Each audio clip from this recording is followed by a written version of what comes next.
Ladies and gentlemen, Dave with MDP Auto, and in today's video, we're going to be discussing our trailer. Here's a quick reminder of what we started with, a tired old trailer that clearly had seen better days. We're ready to give it a second chance. Just a simple wash and scrub did a lot for this trailer. Next up, paint. We chose a clean, fresh color to breathe new life into this beauty. With each stroke, the trailer transformed, taking on a whole new character. Before we painted the metal sections, we decided to apply some rust reformer to stop future rust.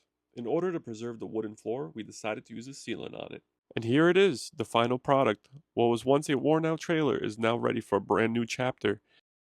Your next steps are going to be to take some pictures, get the documents in order, and post it up on Facebook, and preferably sell it for more than what you paid for it.